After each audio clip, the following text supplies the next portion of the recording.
નમસ્કાર વિદ્યાર્થી મિત્રો, ઓક્સફોર્ડ સ્કૂલ ઓફ સાયન્સ અમરેલીમાં આપનું હાર્દિક સ્વાગત છે. આ વિડીયોની અંદર છેલ્લે આપણે કાવ્ય 3 એમ ઉગાર્યો ચંદ્રહાસ પૂરું કર્યું.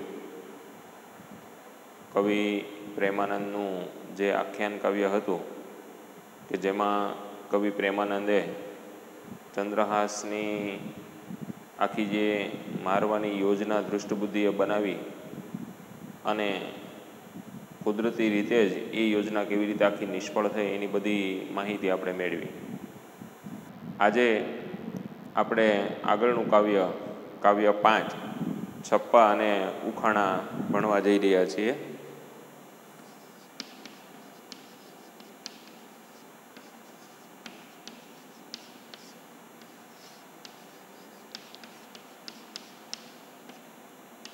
જેના કવિ અખો અને શામળ છે. અહીંયા 2 છપ્પા અને 2 ઉખાણાની વાત આપણને 5મા કાવ્યની અંદર આપેલી છે. કાવ્યની શરૂઆતમાં પહેલાં 2 છપ્પા આપેલા છે. છપ્પા કદાચ તમે નામ સાંભળ્યું હોય, 6 અક્ષરનો કાવ્ય પ્રકાર જેને છપ્પા તરીકે ઓળખવામાં આવે છે. અને ગુજરાતી સાહિત્યની અંદર અખાએ છપ્પાનું લેખન કાર્ય કરેલું છે. અખો એ ગુજરાતી સાહિત્યનો ખૂબ જાણીતો સાહિત્યકાર છે, કવિ છે. એમણે સમાજના જે કડવા અનુભવો થયા અને એ અનુભવોના આધારે એમણે સમાજની અંદરના જે પાખંડ છે, ઢોંગ ધતિંગ છે, એને ઉજાગર કરવા માટે છપ્પાનું લેખન કાર્ય કર્યું. એમના જીવનની અંદરના જે 2 અનુભવો છે, કદાચ તમે આગળ ક્યાંય અખાના કાવ્ય સંગ્રહો ભણ્યા હોય, છપ્પા ભણ્યા હોય અને તમે એની માહિતી મેળવી હોય તો તમને ખ્યાલ હશે. અમદાવાદની બાજુમાં જેતલપુર ગામમાં એમનો જન્મ થયો હતો. અખો જ્ઞાતિએ સોની હતો, એટલે એ વ્યવસાય અર્થે અમદાવાદ આવી અને વસ્યો હતો. અમદાવાદની અંદર માણેક ચોક નામનો જે વિસ્તાર છે ત્યાં એમણે એક સોનીની નાનકડી દુકાન શરૂ કરી. એ સમયે અખાને ધર્મની પોતાની બેન ન હોવાથી ધર્મની એક બેન જમના નામની સ્ત્રી છે એમને માનેલી હતી. અને એ જે આખો અનુભવ થયો એની વાત અહીંયા એમણે વર્ણવેલી છે. રક્ષાબંધનના તહેવાર નિમિત્તે જમના એને રાખડી બાંધવા માટે આવે છે. પોતાના ભાઈ અખાને રાખડી બાંધી એટલે અખાએ એને એક સોનાનો હાર ભેટમાં આપ્યો. જમના એ હાર લઈ અને ઘરે જતી રહી છે, પરંતુ એને એ હાર ઉપર શંકા ઉપજે છે. એને એમ થાય છે કે મારા ભાઈને આટલી નાનકડી એવી દુકાન છે અને એણે આટલો મોટો સોનાનો હાર મને ભેટમાં આપ્યો તો કદાચ એ નકલી પણ હોઈ શકે અથવા બીજી ધાતુનો પણ હોઈ શકે. એટલે એવી શંકાના આધારે એ હાર લઈ અને બીજા એક સોની પાસે તપાસ કરાવવા માટે ગઈ. તો બીજા સોનીએ તપાસ કરીને કીધું કે ના ના, એ કે આ ખરેખર સોનાનો જ હાર છે. પરંતુ આ વાત જે છે એ ક્યાંકથી વાયા અખાને ખ્યાલ આવી જાય છે. પોતાની બેનને આટલા પ્રેમથી એમણે હાર ભેટમાં આપ્યો અને એની ઉપર પણ એની બેને શંકા ઉપજાવી, એ ઘટના માત્રથી અખો હચમચી જાય છે. પછી એના જીવનની અંદર એક બીજી ઘટના બને છે. અખો ટંકશાળાની અંદર નોકરી કરતો, પોતે સોનીની દુકાન પણ ચલાવતો અને ટંકશાળામાં નોકરી કરતો. ટંકશાળા કદાચ તમે નામ સાંભળ્યું હોય.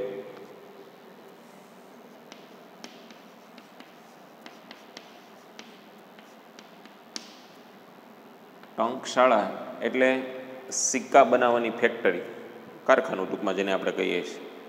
પહેલાંના સમયમાં જે સિક્કાનું ચલણ હતું, રાણી સિક્કા છે કે એવા બીજા બધા જે ટૂંકમાં અત્યારે જેમાં પૈસાની નોટો બધી ચલણમાં છે, એમ એ સમયે સિક્કાનું ચલણ હતું. એટલે ટંકશાળા એટલે સિક્કા બનાવવાની ફેક્ટરી અથવા કારખાનું, અથવા જ્યાં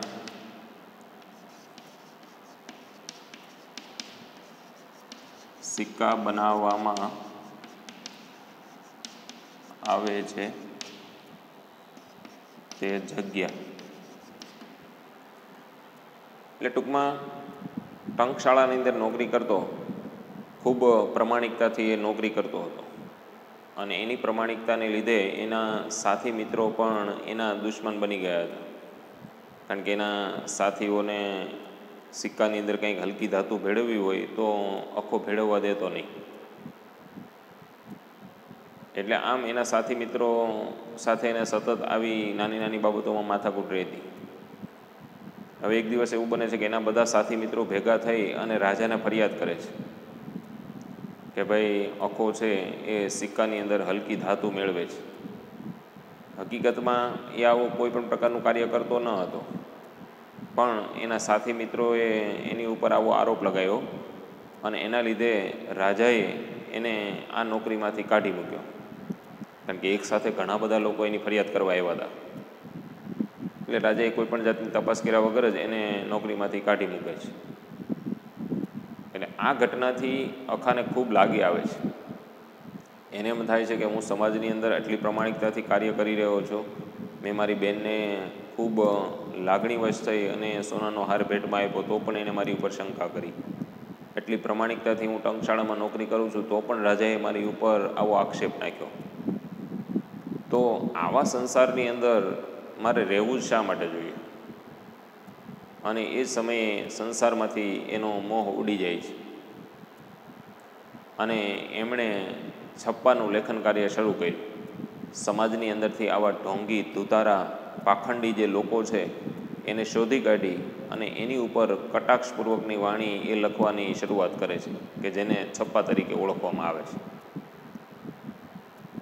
અને એ સમયે અખાના છપ્પા છે એ ખૂબ પ્રખ્યાત થયા છે. તો એવો કવિ અખો કે જેને જ્ઞાની કવિ તરીકે પણ ઓળખવામાં આવે છે, એમણે અહીંયા આપણને 2 છપ્પા આપેલા છે.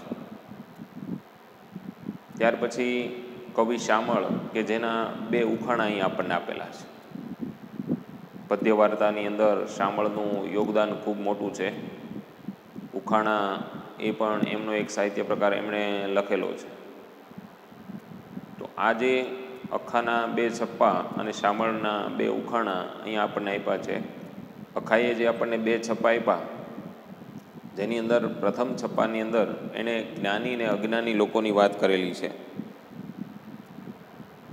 ઉંદર અને પક્ષીનું ઉદાહરણ લઈ અને જ્ઞાની લોકો કેવા હોય છે, અજ્ઞાની લોકો કેવા હોય છે એનો ઉલ્લેખ કર્યો. જ્યારે બીજા છપ્પાની અંદર એમણે ભાષાના જે પંડિતો છે, વેદોનું જ્ઞાન ધરાવનારા જે વિદ્વાનો છે એની ઉપર કટાક્ષ કરેલો છે. પહેલાં ઉદાહરણની અંદર એમણે વાત કરી કે જંગલની અંદર આગ લાગે તો પક્ષીઓ પાસે પાંખો છે એટલે એ તો ઉડી અને સલામત સ્થળે પહોંચી જશે. પરંતુ ઉંદર બિચારા શું કરે કે એ ચૂંચું કરી આમથી આમ ભાગી અને મોતને ભેટશે. આ આગની અંદર એ બળીને ખાક થઈ જશે.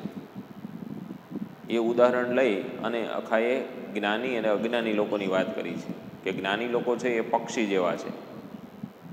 સમાજની અંદર કોઈ પણ મુશ્કેલી આવશે, વિટંબણાઓ આવશે તો તરત જ એમાંથી બહાર નીકળવાનો માર્ગ એ શોધી કાઢશે. જ્યારે અજ્ઞાની લોકો છે એ ઉંદર જેવા છે. સમાજની અંદર કોઈ મુશ્કેલી આવે, વિટંબણાઓ આવે તો આમથી આમ દોડાદોડી કરશે અને અંતે એ વિટંબણાની અંદર એ બળીને ખાક થઈ જશે. એટલે કે એ વિટંબણામાં એ ગૂંચવાઈ જશે. એટલે આમ જ્ઞાની અજ્ઞાની લોકો ઉપર કટાક્ષ કરવા માટે અખાએ અહીંયા ઉંદર અને પક્ષીનું ઉદાહરણ લઈ અને પહેલા છપ્પાની અંદર એ વાત કરેલી છે. પછી બીજા છપ્પાની અંદર ભાષાને શું વળગે ભૂર એવી વાત કરી અને એમણે ભાષાના જે પંડિતો છે એનો ઉલ્લેખ કર્યો છે. કોઈ પણ વ્યક્તિ છે એની પાસે કોઈ પણ ભાષાનું જ્ઞાન હોય તો એનું એને અભિમાન રાખવું જોઈએ નહીં. ભાષા તો ગમે એવી હોય પણ એની અંદરથી બોલાયેલી જે ભાવનાઓ છે એની જ કદર કરવાની હોય છે, એનું જ ખૂબ મહત્ત્વ હોય છે. ભાષાનું કોઈ મહત્ત્વ હોતું નથી. તમે ગમે એ સંસ્કૃત ભાષામાં બોલો કે કોઈ પણ પ્રાકૃત એટલે કે પ્રાદેશિક ભાષામાં વાત કરો, પરંતુ એ વાતની અંદરનું જે મહત્ત્વ છે એની ભાવના છે. તમે વાત કરો છો એ વાતની અંદરનો કેવો ભાવ છે, કેવો ટોન છે, એ જ મહત્ત્વનું છે.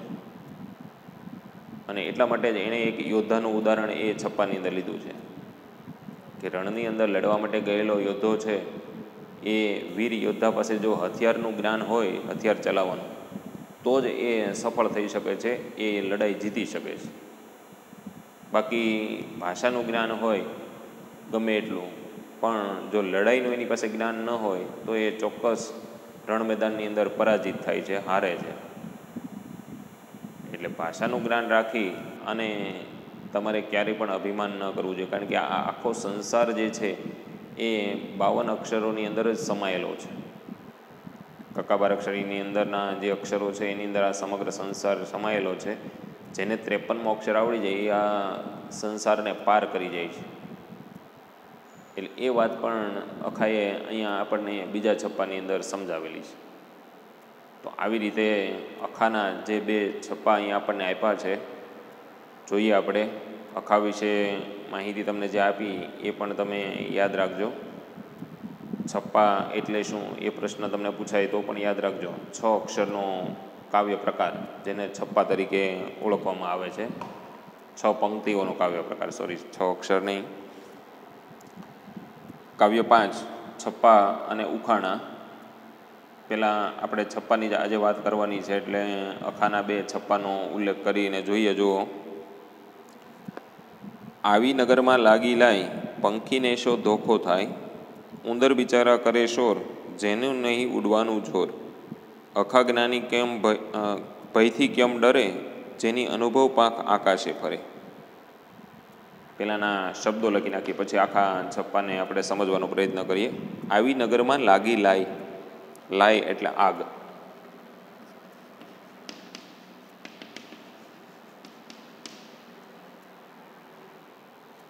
પંખીને શો ધોખો થાય, ધોખો એક શબ્દ લખજો, એટલે ફરિયાદ.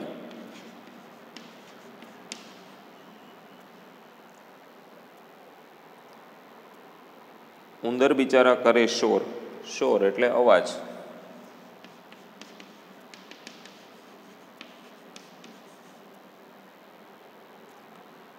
જેનું નહીં ઉડવાનું જોર, જોર એટલે બળ.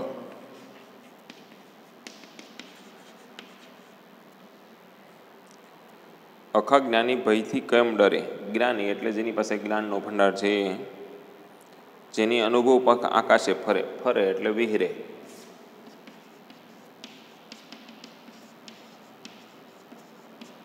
આકાશમાં ઉડવું, વિહરવું એટલે ઉડવું. એટલા શબ્દો છે. જો હવે શબ્દ બુકની અંદર લખાઈ જાય પછી અહીંયા ધ્યાન રાખજો. આવી નગરમાં લાગી લાય, પંખીને શો ધોખો થાય. નગરની અંદર, જંગલની અંદર જ્યારે પણ આગ લાગે ત્યારે પક્ષીઓને એની કોઈ ફરિયાદ હોતી નથી, કારણ કે પક્ષીઓ પાસે અનુભવરૂપી પાંખ છે. એટલે જેવી આગ લાગશે એટલે તરત જ ઉડી અને કોઈ સલામત સ્થળે પહોંચી જશે.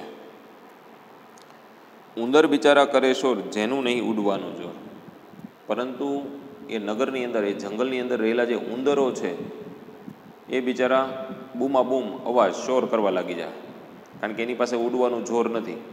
ચૂં ચૂં કરતાં કરતાં આમથી આમ, આમથી આમ, આમથી આમ ફરશે અને અંતે એ આગની અંદર સમાઈ જશે. એટલે કે આગ છે એને બાળીને રાખ કરી દે છે. એટલે અહીંયા પક્ષી અને ઉંદરનું ઉદાહરણ લીધેલું છે. એટલે એના આધારે એણે જ્ઞાની અને અજ્ઞાની લોકો ઉપર કટાક્ષ કર્યો છે. એટલે જો એને પછી 3જી પંક્તિમાં કીધું, અખા જ્ઞાની ભયથી કેમ ડરે, જેની અનુભવ પાંખ આકાશે ફરે.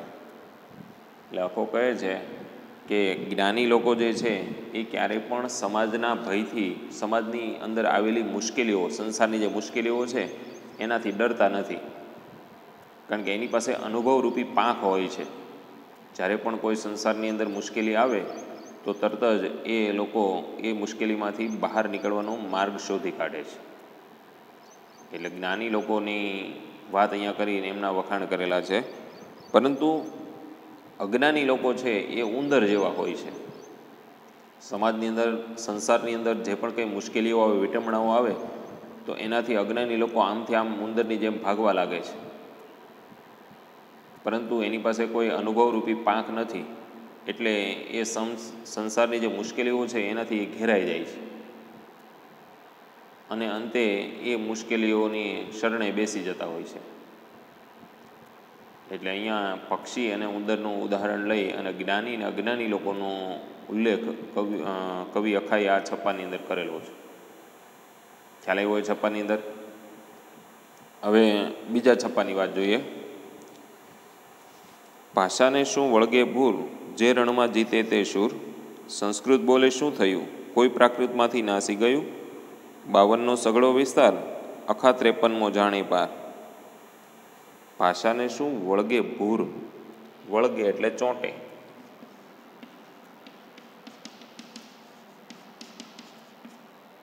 ભૂર એટલે મૂર્ખ. ભાષાને શું વળગે ભૂર, જે રણમાં જીતે તે શૂર. શૂર એટલે આમ તો આવડશે શબ્દ બહાદુર. રણની અંદર જે જીતે એ શૂરવીર કહેવાય છે. મૂર્ખ અથવા લુચ્છું પણ લખજો.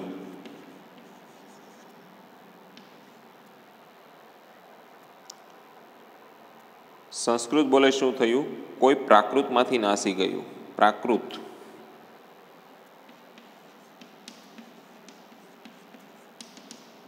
એટલે પ્રાદેશિક.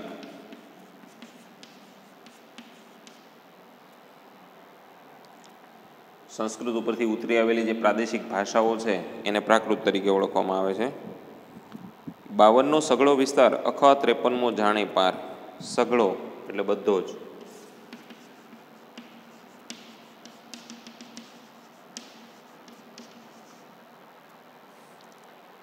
અખા 53મો જાણે પાર, પાર ઉતરવું.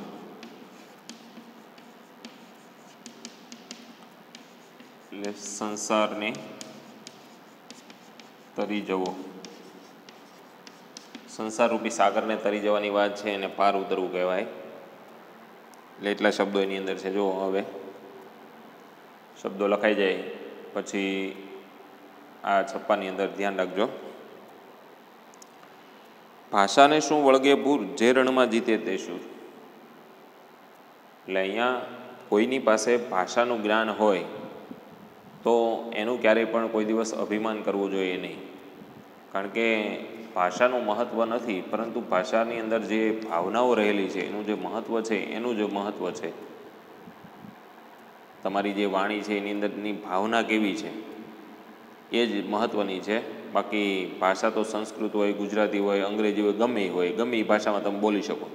એકનું એક વાક્ય છે એ તમે સંસ્કૃતમાં બોલો, ગુજરાતીમાં બોલો, અંગ્રેજીમાં બોલો, ઉર્દૂમાં બોલો, ગમે એ ભાષામાં તમે બોલો, મરાઠીમાં બોલો, તો એ વાક્ય તો એનું એ જ રહેવાનું છે. પણ વાક્યની બોલવાની જે ભાવના છે એ ખૂબ મહત્ત્વની છે.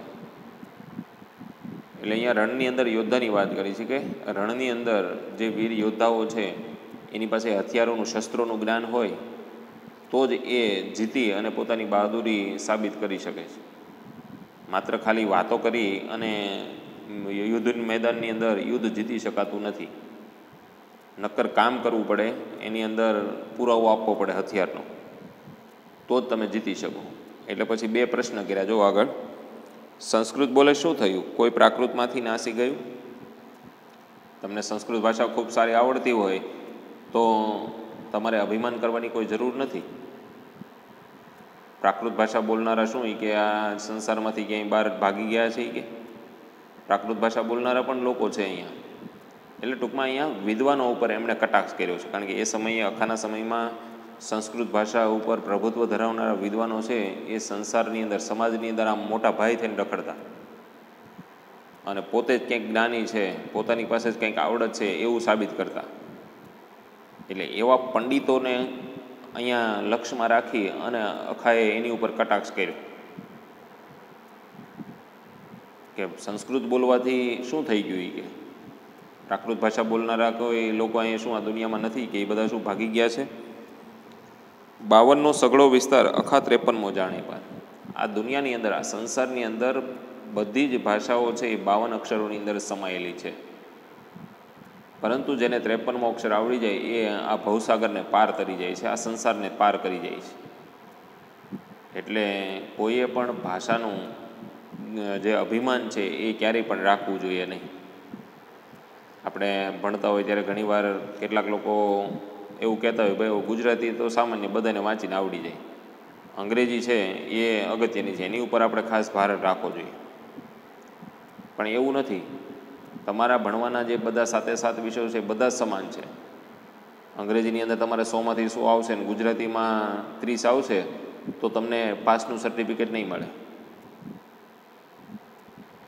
એટલે આ વસ્તુ અગત્યની છે કે બધા વિષયોની અંદર તમારે પાસ થવું પડે, બધા જ વિષયોને તમારે સમાન ગણવા પડે. કોઈ વિષય અગત્યનો છે ને એને ભાર દેવો અને બાકીનાને ગુણ ગણવા એ અગત્યનું નથી. એટલે આવા પંડિતો ઉપર અહીંયા અખાએ કટાક્ષ કર્યો કે સંસ્કૃત ભાષા જાણવાથી અભિમાની બનવાની જરૂર નથી.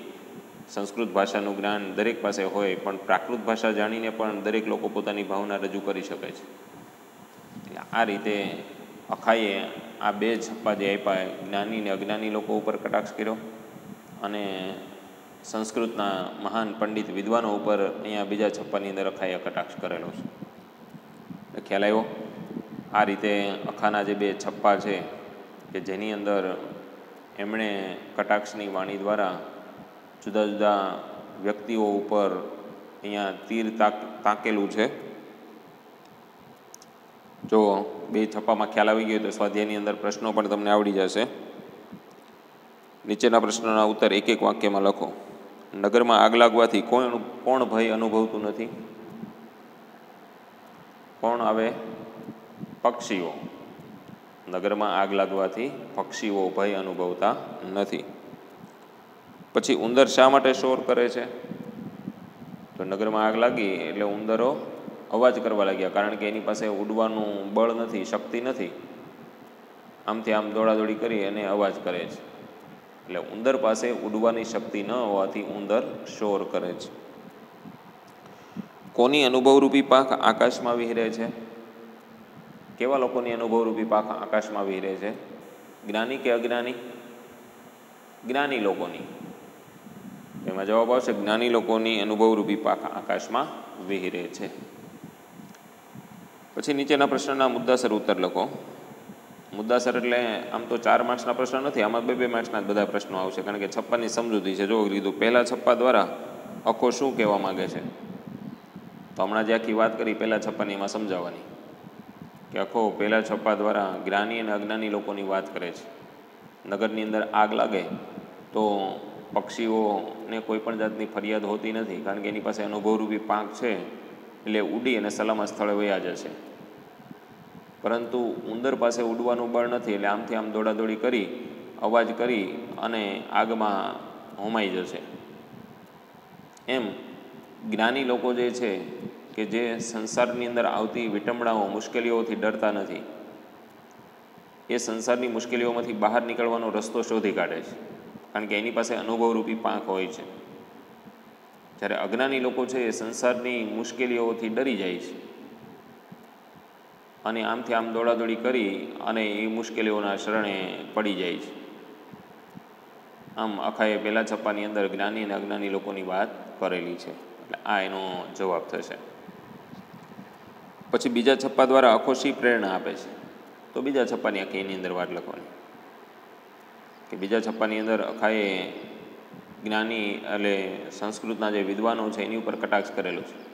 કોઈ પણ વ્યક્તિને કોઈ ભાષા આવડે તો એ ભાષાનું અભિમાન રાખવું જોઈએ નહીં, કારણ કે ભાષાના અક્ષરોનું મહત્ત્વ નથી, પરંતુ એ ભાષાની અંદર બોલાયેલી જે ભાવના છે, વ્યક્ત થયેલી ભાવના, એનું ખૂબ મહત્ત્વ છે. સંસ્કૃત બોલવાથી જ બધા પોતાની ભાવના વ્યક્ત કરી શકે, પ્રાકૃત ભાષામાં ન થઈ શકે એ યોગ્ય નથી. દરેક વ્યક્તિ પ્રાકૃત ભાષા એટલે કે પ્રાદેશિક ભાષામાં પણ પોતાની ભાવનાઓ રજૂ કરી શકે છે.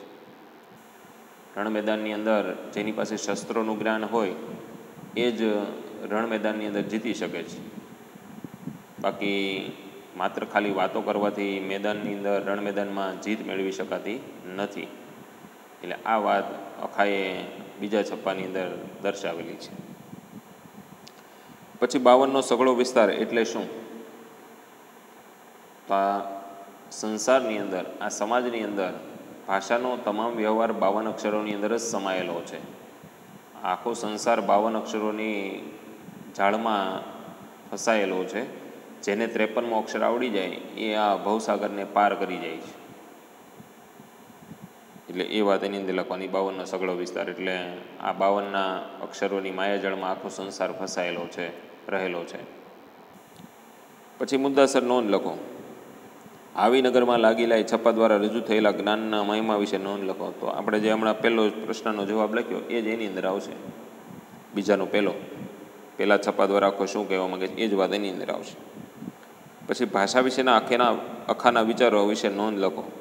તો બીજો જે પ્રશ્ન છે એનો જે જવાબ છે એ જ પાછો એમાં આવશે. બીજા છપ્પા દ્વારા આખો શી પ્રેરણા આપે છે તો એ આખી વાત એની અંદર લખવાની. ખ્યાલ આવ્યો?